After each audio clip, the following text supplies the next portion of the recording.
Hello and welcome to Bias Bash. I'm Lauren Green. In the center square today is Jim Pinkerton. He's a contributing editor and writer of the American Conservative magazine and, of course, a Fox News contributor. Welcome, Jim. Thanks, Lauren. Listen, the Bias Bash today is a pretty flagrant example of a double standard at work. On September 10th, the Albuquerque Journal out in New Mexico ran a story, complete with video, of Democratic gubernatorial candidate Gary King, who was challenging incumbent Republican Governor Susana Martinez. And this is King talking now. He said, Susana Martinez, quote, lacks a Latino heart, unquote. Now, A, how he would know that, and B, how it's anybody's business, and C, how that's not a racial pejorative slur is beyond me. But King said it, and guess what? Nothing happened. The idea is that, he's a white Democrat talking about a minority issue, and he has no place to say that. And the problem is that nobody picked up on it, because if there had been a Republican, the media would have gone wild with it. Is that what your point is? Right. I mean, I happen to see the item on the Gary King quote about Latino heart on Breitbart.com, but I didn't see it in many other places. And meanwhile, Lauren, I remember the 2006 Virginia Senate race down here in the Washington area, and George Allen, the then incumbent senator, in an off moment used the word macaca, which is sort of an obscure North African word for monkey, in referring to somebody who'd been following him around with a camera for the last few months.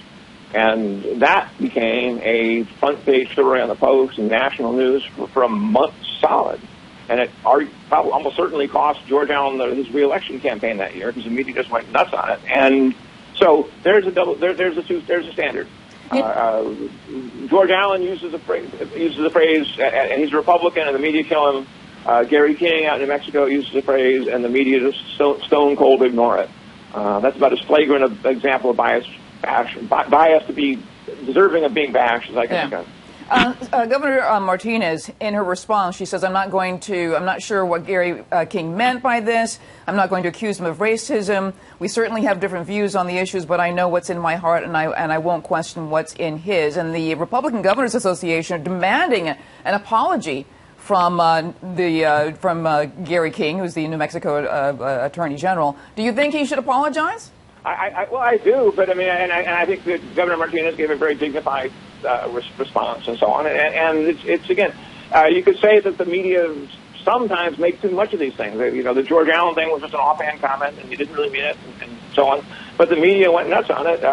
Look, when the media decide to drive a story, they lead. It becomes the national news, becomes the front page, and they succeed in oftentimes in railroading a candidate out of office. Now, sometimes they don't, though. I mean, for example, the former Senator Robert Byrd of West Virginia, who's been known to use the N-word, the late Senator Robert Byrd, way back when, and the media, including in later life, it wasn't just as a young man, and the media just gave him a complete free pass, and that's the double standard. If you're going to sauce for the goose, and sauce for the gander.